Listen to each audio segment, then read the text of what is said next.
Dustin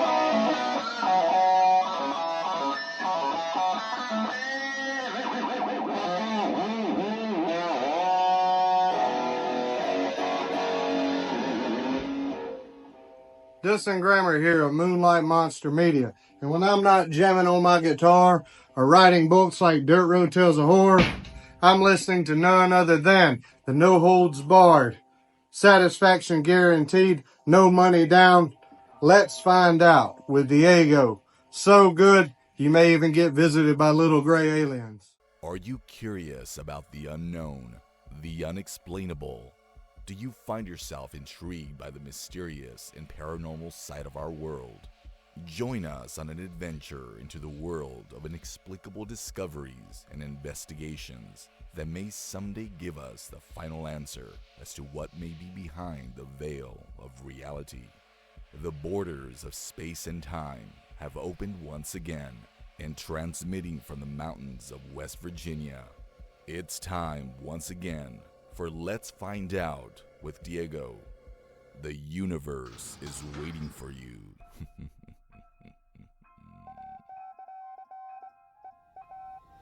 The borders of space and time have opened once again and transmitting from the mountains of West Virginia. It's another episode of Let's Find Out with Diego. Thank you for taking this journey with me. On this episode of Let's Find Out, our guest has over 55 plus years of experience in the realm of the paranormal, showcasing a profound dedication to studying, researching, and scrutinizing various facets of the supernatural. Our guest has established himself as reputable authority in the field of folklore, legends, superstitions, cryptozoology, and the occult. His reputation as a prominent UFO and cryptid researcher further solidifies his standing as a well-rounded investigator in the realm of unexplained phenomenon. All this plus more. Please welcome to Let's Find Out a new friend to our show. He's an author, supernaturalist, and paranormal consultant, Dennis Carroll. Dennis, my friend, welcome to Let's Find Out. This is a super huge honor having you on the show. Thank you very much. Thank you very much. I'm pleased to be here. Big fan of yours. A lot of your work that you've done in the past. I enjoy watching your podcasts and shows. I appreciate that because I've been listening to you and on other people's shows and following you for a little while now. And, you know, with such experience in what you've done is normally I wouldn't even know how to begin to do an interview with you because last night I was a little bit nervous how this would go because I'm thinking, well, if I keep asking him, maybe he's heard his questions 1,000 times. So what I'm going to do, I'm going to start off a little bit different if you don't mind, because we're going to hit the nail on the head right now. Let me ask you this, my friend, because you're no stranger to the strange, of course. And a lot of us has had our own experiences, you know, whether being UFO, paranormal, or cryptids, and so on. With our current climate right now that we are in, where hundreds or even thousands of sightings or experiences are reported or recorded every year, in your opinion, where are we now in our current history to where these creatures are returning more frequently? It kind of just seems that perhaps these legends are claiming back our world, what was once theirs. And it just seems that maybe now they're ready to come back and replace us again. I think without a doubt, doors have been opened, spiritual doorways, I think. And I think a lot of this has been brought about by technology. To me, there is an interesting aspect of all this. I think the darker side of our world has its own technology. And I think it sometimes goes in league with the human factor to produce some things that they want to do or the agenda that they may have in our world. I think that's got a lot to do with it. But these subjects now are a lot more open than they used to be. You know, back when I started many years back, you didn't talk about a lot of this stuff. You might end up in a rubber room somewhere if you did. You know, you had to be very careful who you talk to about things like this. They would think you were definitely going around the bend. So I like the atmosphere today. Things are more open. You have podcasts like this one. You've got a lot of discussion going on, and that's good. That's good to bring a lot of this stuff out into the open. And that will help us, I hope, understand what's going on more. But there is definitely a rise of more paranormal activity in this world. And there are reasons for it. And that's an interesting aspect of it all. I like to go back to the origin of things and try to understand, just like taking a watch apart to see what the gears do to make it work. That's what you got to do with the paranormal in many aspects.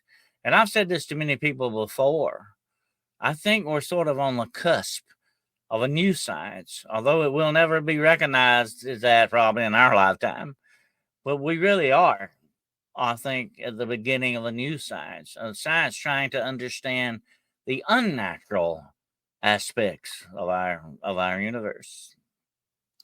And with this science that we're talking about here, are they rediscovering old science and just reverse engineering these things? Is it from maybe UFO crashes that we don't even know about, and they're taking that technology and making it work for them to maybe, I'm not really sure what they're trying to use the technology for, but it could be for war.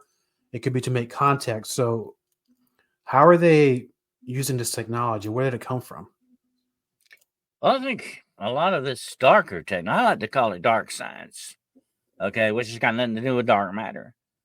Dark science is sort of the darker aspects of this in the spiritual realm. And that's what I've dealt with a lot in my career, spiritual warfare on that respect. And I think a lot of this is coming from the dark side, and there's a plan behind it. There's an organization behind this thing. And when you get, as I have been involved in demonology for all these many years, you can see this plan in action. You know where it's coming from, who's instituting it, and why they're doing it, and why they're doing these things really against us. They're not our friends. They're not here to help us in any way whatsoever. And if they give us anything, and I've said this before on a lot of other podcasts, whatever they give us usually are the keys to our own destruction. It's amazing that you mentioned that, because the first thing I thought about, my friend, was Genesis 6:8. When, depends on who you are, some people don't believe or have the same opinion as I do with when the fallen angels came to the daughters of men, and then from there these creatures they gave birth to. And not only with that, because they talk about maybe these angels taught mankind things that we're not supposed to know, kind of like in the book of Enoch talks about that. And maybe that's got something to do with it. Maybe they're ready to do it all over again.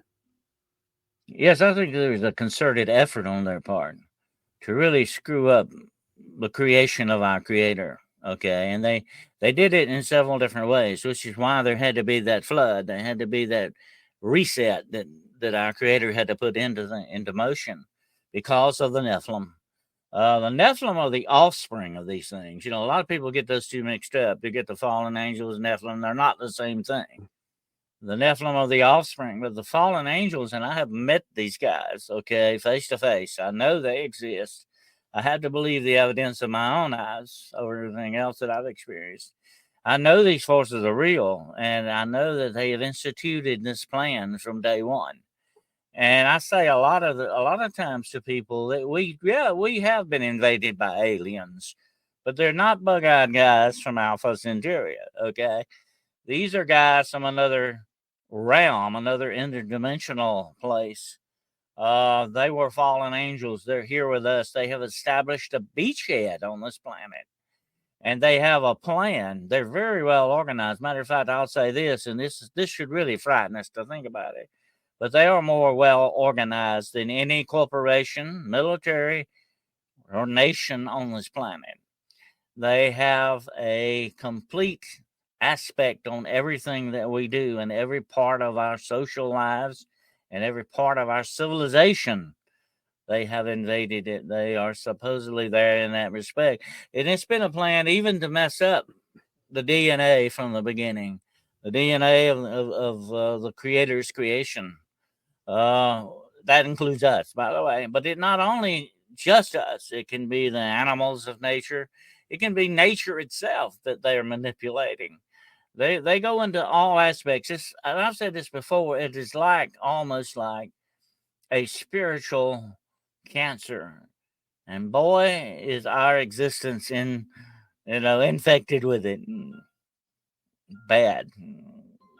I mean, I can't disagree with what you're saying, especially if kind of like me. I watch all the news networks and I read the articles, and you start thinking that a lot of these things that are happening, it doesn't even seem natural that man would do. It seems that there are these forces that are not only influencing just the regular Joe Lunchpail guys like me, but our leaders, or even unfortunately some certain church denominations out there where they really got their claws into some people. Oh yeah, they're into every aspect. That's church, government, corporations, social media, the whole works. Movies, video games. The list goes on and on and on. And I've even said this recently. This includes AI and robotics and all this other stuff.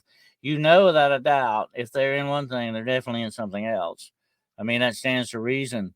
That's just the way these guys operate.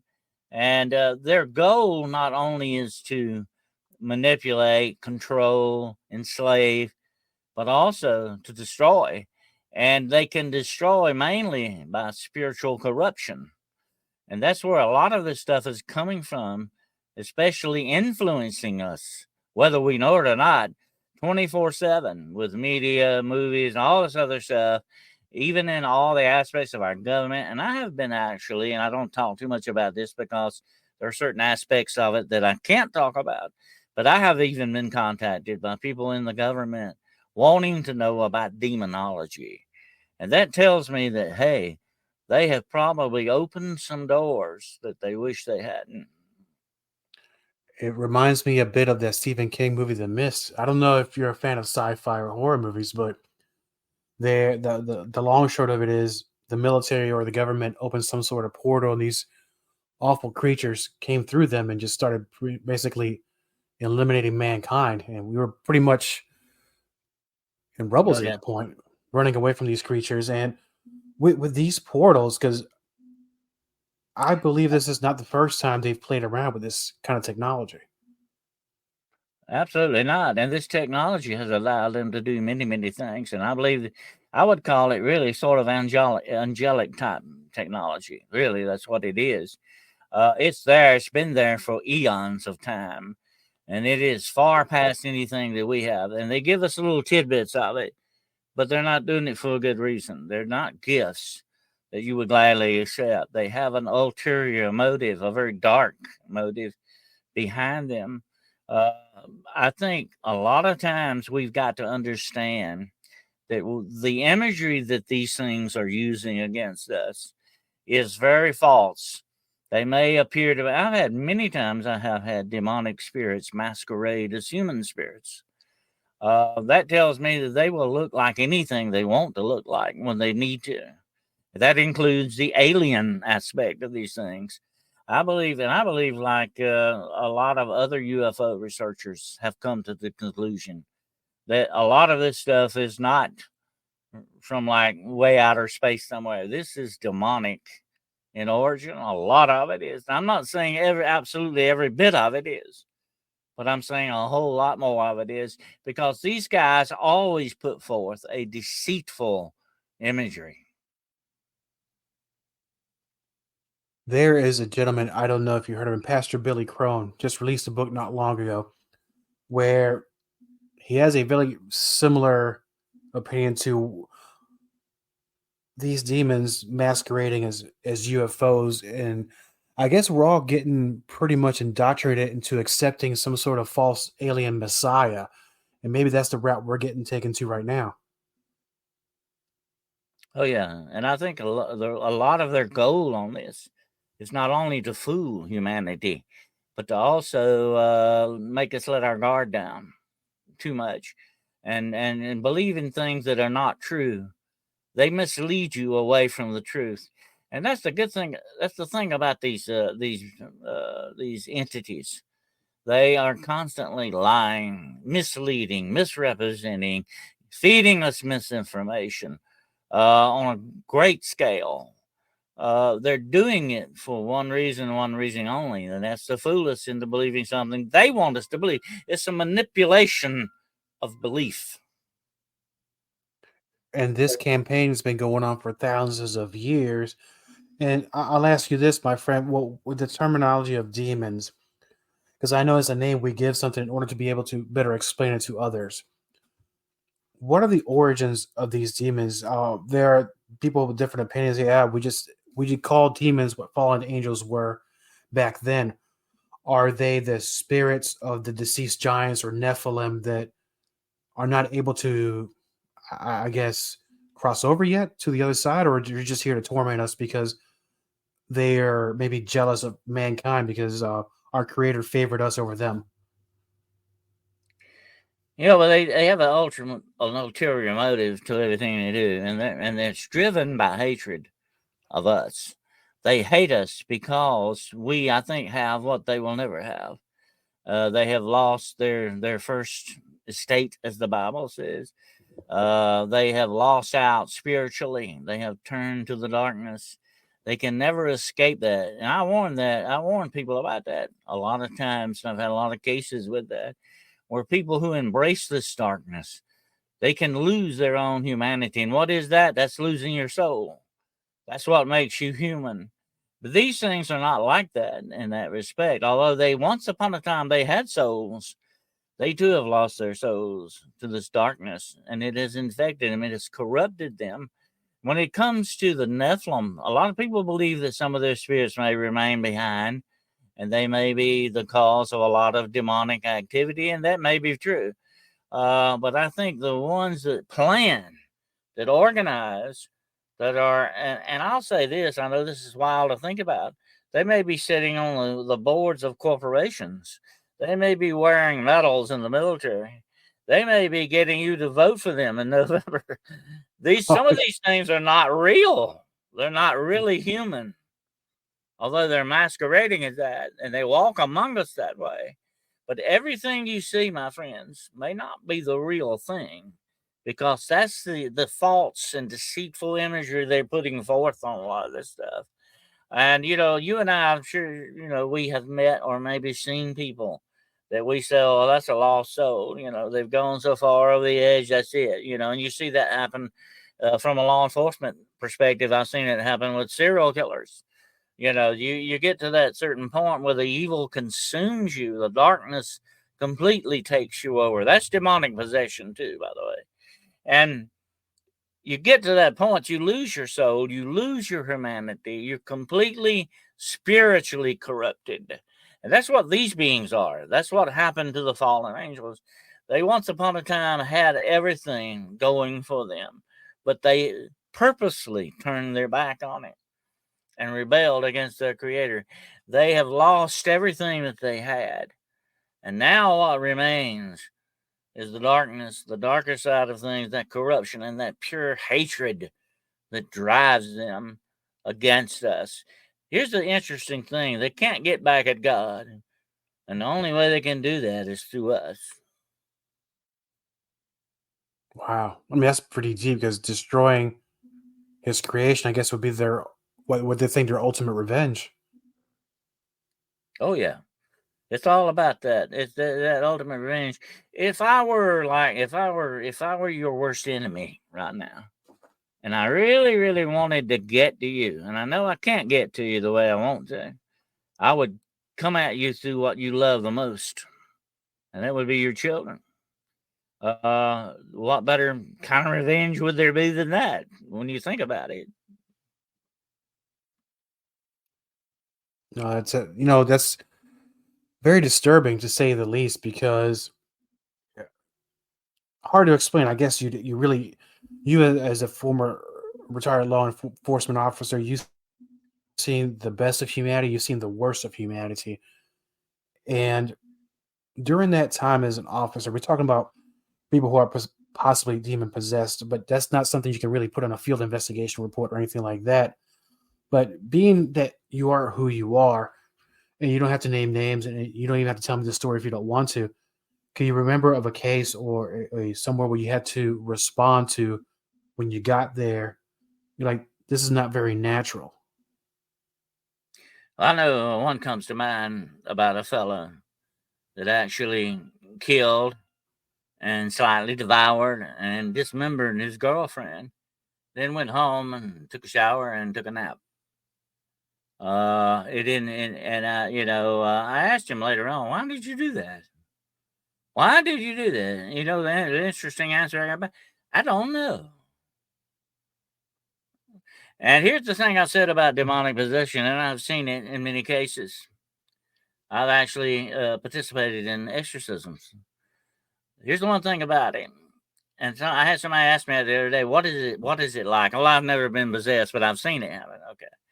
And here's the analogy I can give you on it. It's like you're riding in the back seat of your car and somebody else is driving.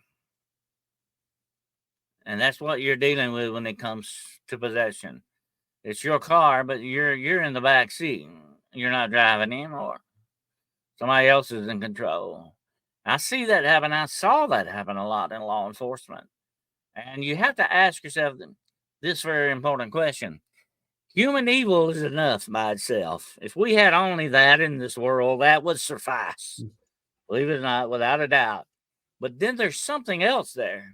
You know, there's something else that's an even darker thing that's instigating and pushing this stuff and sort of giving it the fuel that it needs. And I think that is the spiritual darkness that we have to contend with a lot in this existence.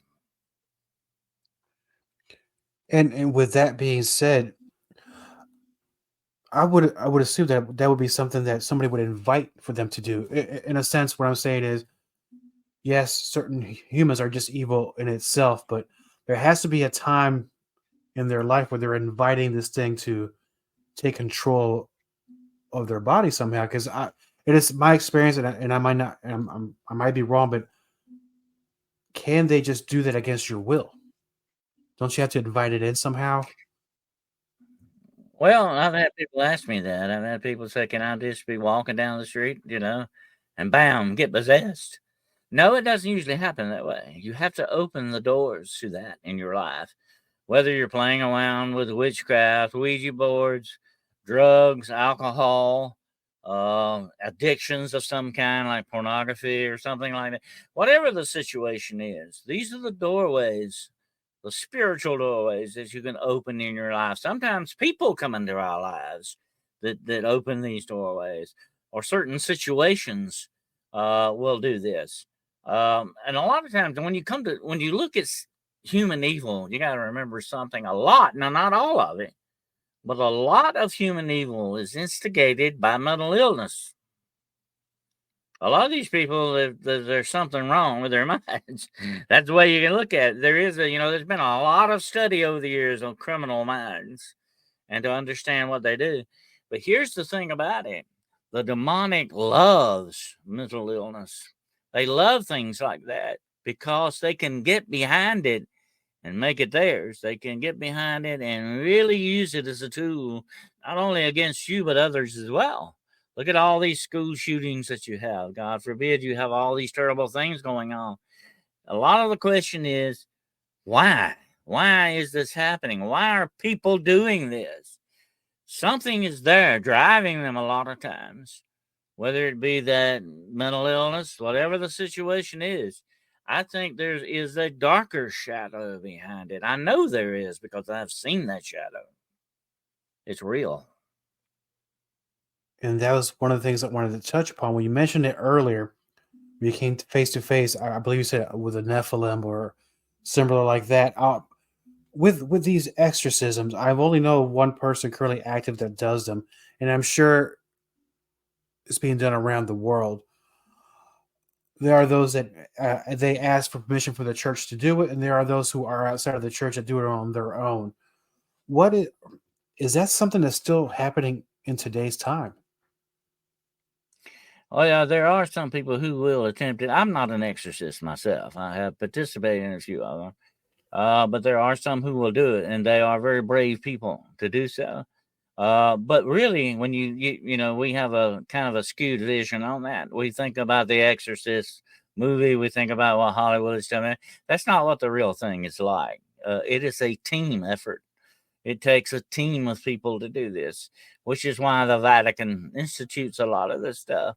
As a matter of fact, they're looking, I don't know, a lot of people don't know this, but they are actually looking into, because there's such a demonic problem today, looking into what they call quick hit squads of exorcists that can go to certain, you know, places and take care of the situation.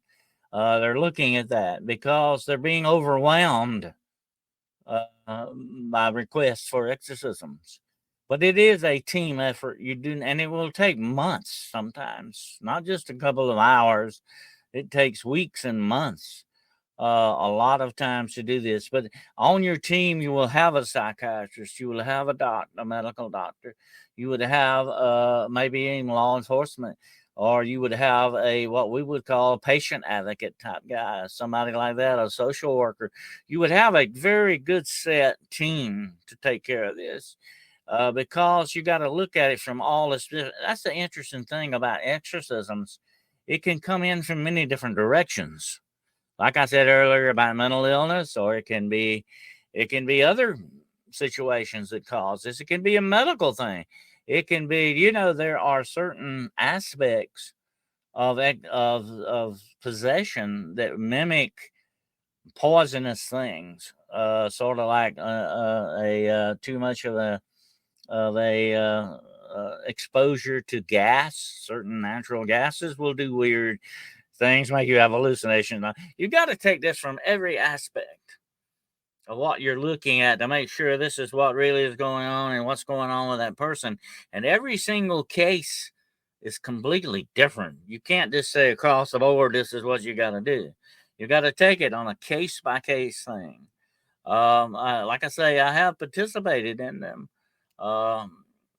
There's nothing fun. There's nothing really entertaining about it at all.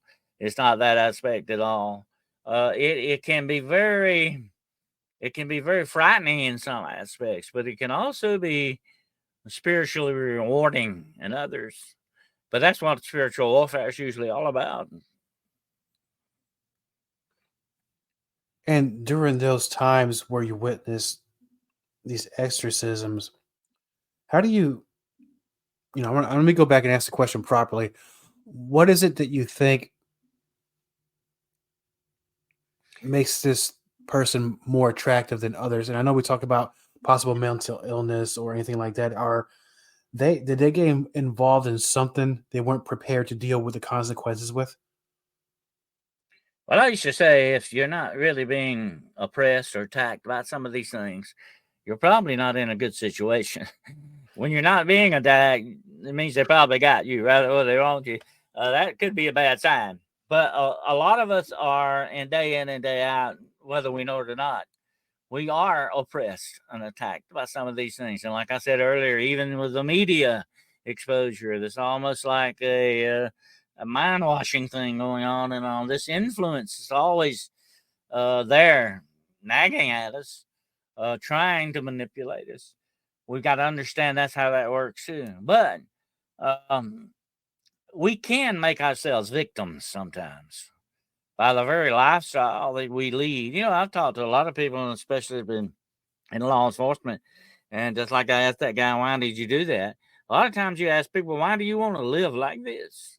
You know, whatever situation they're in, and they will give you different answers. But most of the time, they will say, because, you know, this and this happened to me and all that stuff. And they fall under the warfare. You know, they're not fighting back anymore. They sort of give in. They become the victim. Some people won't. Here's the strange thing about it. Some people want to be victims, which is not a good way to be mentally. Absolutely not. And here's the thing I say, and I tell this to a lot of people, and this is very true. I found this to be a very true thing in all the aspects of these things that I've run into. The darkness in this world wants you as a victim. because it simply fears you as a warrior. And we must remember that when we come up against these types of forces and things. If we put up, that's just like facing a bully. And these are spiritual bullies. That's basically what they are. They're nasty, downright evil, dark things, and they're just bullies. That's the way they want to operate. They want to kick that proverbial sand in your face and get and laugh about it and get away with it. But you stand up to them. If you stand up to them in a warrior mode, usually they'll back off and leave you alone. That's what the Bible means by if you resist the devil, he will flee from you. And that is very true. If you rebuke and resist these things, they got a sort of an unwritten law. They got to leave you alone for a while. I'm not saying they won't ever come back again. They usually do, because that's just how hard-headed they are. But you can always get rid of them that way. You don't have to be the victim. Don't be the victim, be the warrior. And with those that were victims but probably felt enticed to fall into it once more again, it's my understanding that if they do return, they come back in 7 times more force. They bring 7 more with them, right? Oh, yeah. They're very combative that way. You got to be ready for them when they come back. I had a lot of people ask me over the years, Dennis, don't you get attacked? Oh, I get attacked on a daily basis, okay? That's part of the territory of what you're doing. They know where I live. They got my address. I think they even got my phone number. They know where I live. And they do that to me a lot, but I can expect it. I know that's coming, And if you know your enemy's coming for you, then you can be ready. You can be prepared. It'd be foolish not to be prepared. You got to be ready, and that's what warfare is all about, especially spiritual warfare. It's not just praying. There are other things that you do. The mental set that you get into. The other aspects of yourself that you do. You got to be ready for it and understand that's how they're going to engage you. And yes, you're very right. It's like what Jesus said in the Bible. Jesus, by the way, was the very first exorcist. Okay. And he said that they will come back 7-fold. 7 more demons will come back and try to. Why? Because they're smart. They're very smart. They're not stupid and they're not dumb. They know they can get away with this stuff, and it works for them a lot of times. So that's why you've got to understand your enemy. Like that old saying, keep your friends close and your enemies closer. You got to understand your enemy, how he works. And that's where demonology is so important in itself. To understand the aspects of the metaphysical aspects of this world, of this universe that's seen against the unseen. Once you understand how a lot of this works, then you will be prepared to face your enemy and win. Indeed, true. From at least in my background, because I came from a Pentecostal background, more a Protestant background. They talked about putting on the full armor of God to be prepared for such spiritual attacks. Now, on a more terrestrial level, if those that don't choose that path is you can equate it to, like in my home, for instance. Well, I have an alarm for the house. Mm-hmm. I have 5 dogs. I have firearms, so I'm well prepared just in case something happens. My doors are locked too. So same thing with how you want to prepare for a home intruder. You want to prepare for a demonic intruder. Yep, exactly. Because, I've talked about this a lot to people. The eyes are truly the windows of the soul, but so are the ears, and so is the mouth, so is the mind. These are gateways to our very souls. We need to guard the gateways well, okay? And I say this to people, you would not go to sleep tonight with the doors of your house unlocked. It would be a foolish thing to do. Don't do that with your life. Guard the doorways in your life very well. Be careful who you invite into your life. The things that you bring into your life. The things that you do day in, day out. The things that you hear. This influence that's around us constantly. We need to start screening that out. Say, I'm not going to listen to that anymore. I'm not going to look at all this rap music with these terrible lyrics in it and all these other things that are going on. Movies that give bad bad messages to your brain. Okay, you need to stop this. You need to get away from it. And that's why I tell people a lot of times, one thing that will prepare you, that armor of God, of course, is essential. Absolutely. You don't want to face battle without armor. That's what it's made for. But it's also very important is your mindset that goes with it. To understand these forces and how to combat them and stand against them. You know, I have had people from all over the world ask me for advice and counsel on demonic problems. And I tell them something very interesting, and it kind of gives them a jaw-dropping moment when I say it. But here's how the best way to fight the demonic is to ignore them. Don't give them any acknowledgement. Don't give them your attention. Don't feed the beast. Don't give them any ammunition against you. That's what we used to say in law enforcement. It's bad enough if somebody shoots at you. It's even worse if you gave them the bullets. You don't give your enemy ammunition against you in your life. You got to guard the gates in every way possible. That's what warriors do. That's one of their main occupations, to guard the gates and to keep back this enemy. We do that by the very lifestyle that we lead. I've had people come up to me and say, oh, I'm kind of strung out on drugs. I know I drink too much, and I stay out all night doing some bad stuff. And I say that. I just don't know why I don't have a good life. And I have to laugh. I say, well, what did you expect? You put out negative, you're going to get back. Most of the time, you're going to get back negative. If you put out positive, on the other hand, you're going to get a lot more positive back. Remember what the Bible says, very important. For we struggle, we fight, we war against not flesh and blood, but against spiritual wickedness in high places. What did I say earlier about some of these people we vote for may not be real humans, okay?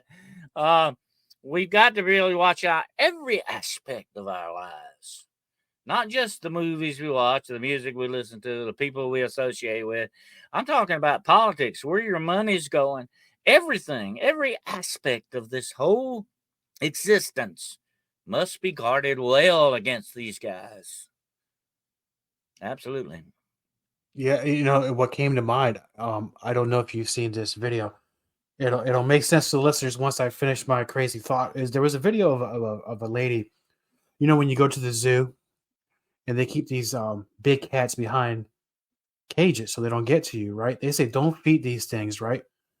So ignoring the big sign that says don't feed these things, I think she either tried to feed her or pet this animal, and I think they just snatched her, and pretty much she's no longer with us.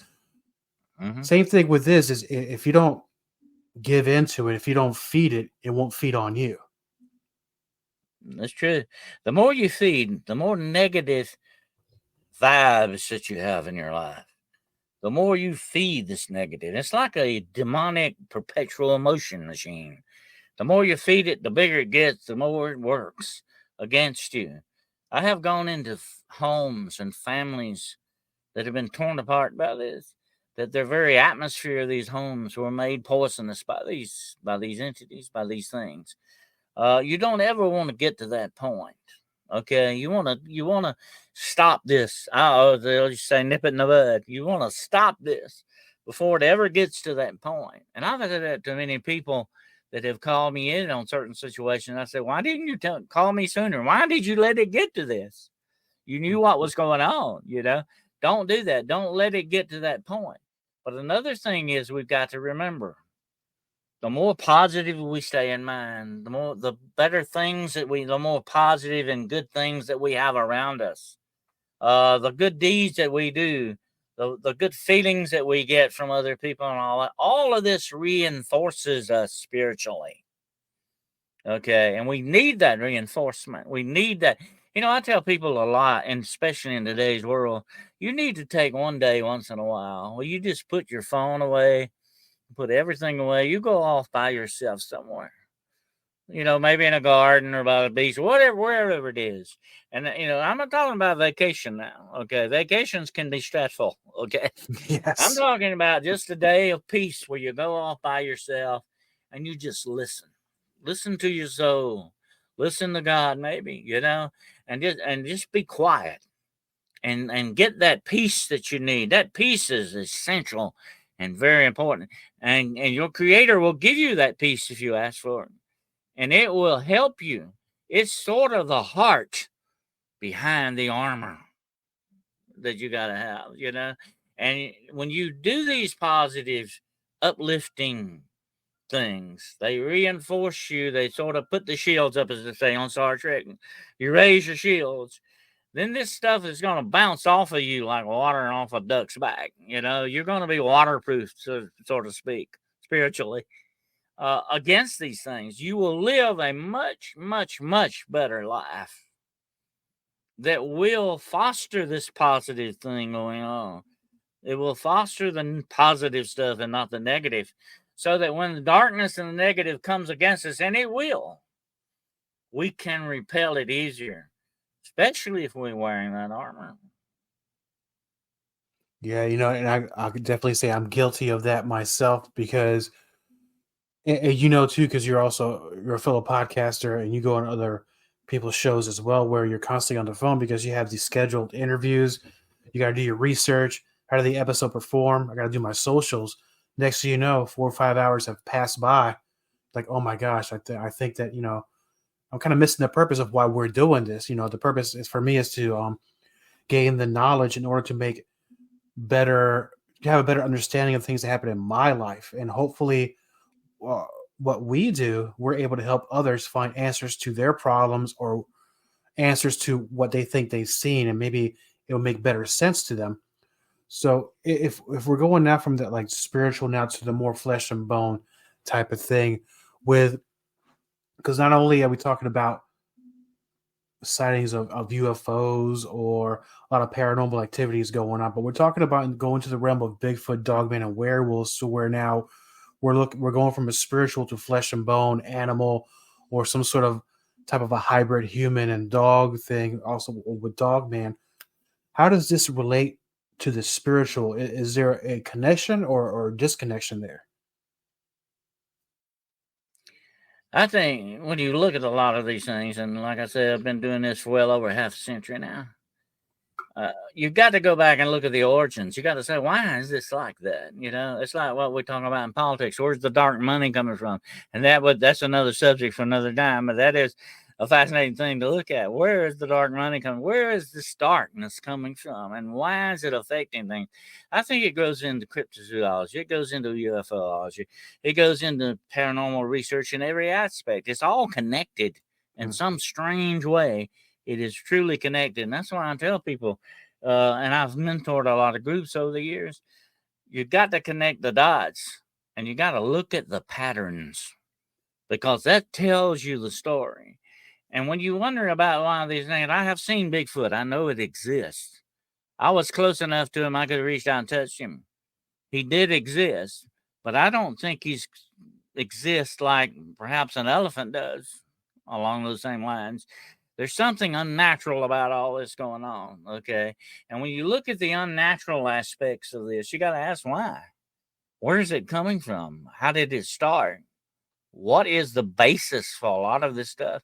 And the only one answer you can come back to so many times, it leads you back down that other rabbit hole, is that darkness that's in this world. It is into a lot of aspects of the stuff that we're looking at here. And it goes across the board with a lot. I'm not saying that absolutely everything is that, you understand?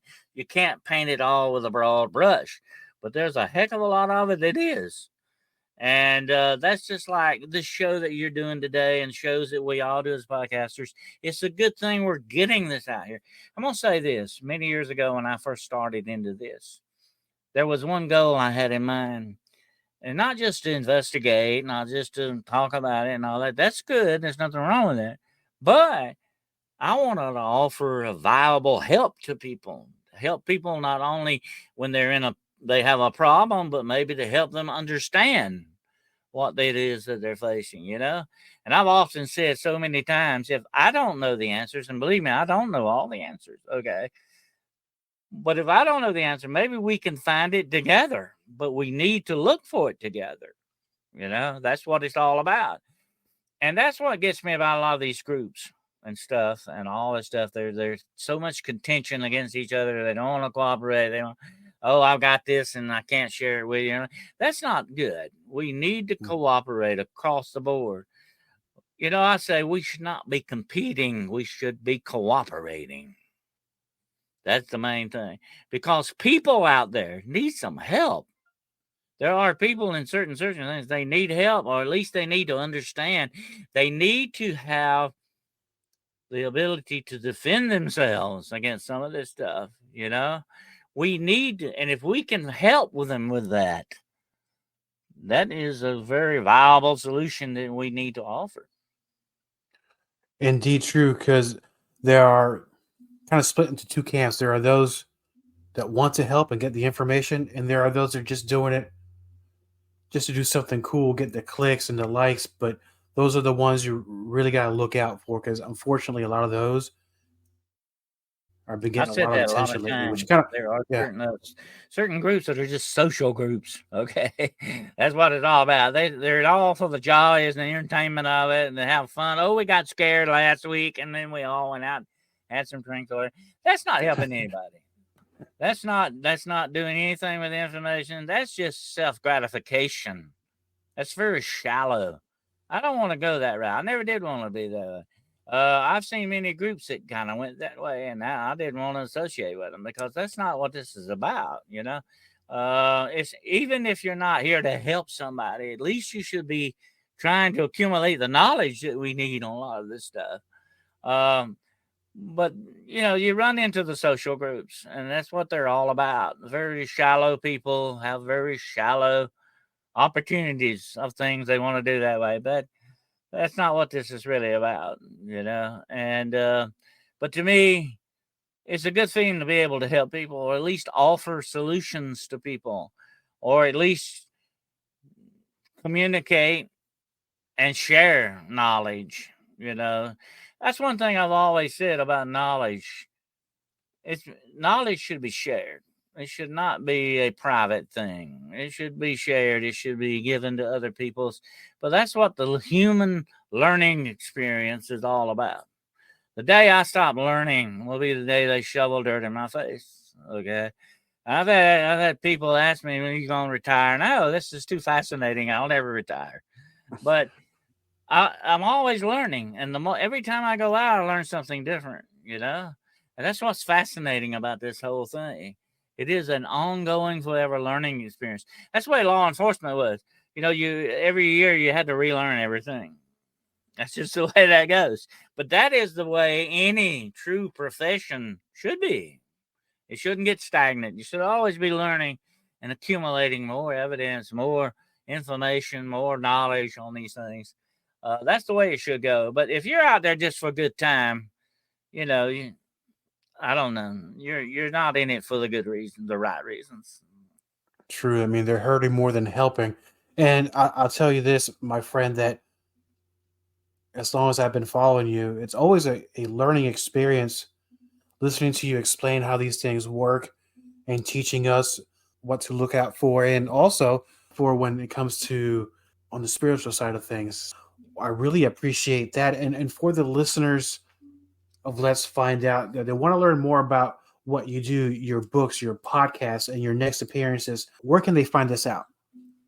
Okay, well, now my books, I've written several books. They are available on Barnes & Noble and Amazon. Just look up Dennis W. Carroll.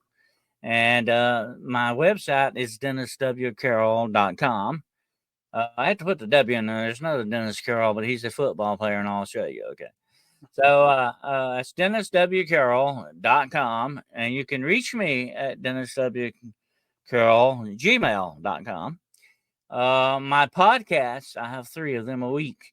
Monday nights at 9:00 p.m. Eastern Standard Time, I do a show with my good friend, Mr. Gerald Fountain, and it is called The Road Less Traveled. We do a lot of the offbeat stuff on that. And then Wednesday nights is my main show, Hunting the Shadows. That's Wednesday nights at 9 o'clock p.m. Eastern Standard Time. And then I have one other show on Friday night at 9 o'clock. All my shows are 9 o'clock p.m. Eastern Standard Time. And it's called Paranormal Point of View, where we do book reviews. We talk about podcasts. We talk about all different things pertaining to the paranormal. And you can see me on all three of those shows. And they are found on the Hunting the Shadows YouTube podcast channel. Awesome, and I feel that we've only filled a thimble in the ocean of what it is that we do, whether it's paranormal, UFOs, or cryptozoology. I'd like to thank you for being on the show. It was a true honor, and I would love to bring you back again. And now you're very busy with 3 shows, and not only that, being guests on other people's show. Come back next year. Anytime will be my pleasure, sir. Thank you, my friend. This has been another excellent episode of Let's Find Out with Diego. Please check us out on all our social media pages, as well as on YouTube and Rumble. Like, share, and subscribe. Also, Let's Find Out is on KGRA Digital Broadcasting. Catch the show on Saturdays at 2 a.m. For more information, please visit KGRADB.com. That's KGRADB.com. Together, we will get one step closer to finding out. Thank you for taking this journey with me. Until next time, my friends. Let's find out with Diego, the power of Diego Mania. All content for Let's Find Out is property of co-host Diego and is served directly from our servers with no modification, redirects, or rehosting. All celebrity impersonators are paid performers. The impersonated celebrities do not endorse or promote any views or opinions expressed by our guests, co-host Diego, or Let's Find Out. The information shared on Let's Find Out is provided on an as-is basis, with no guarantees of completeness, accuracy, usefulness, or timeliness.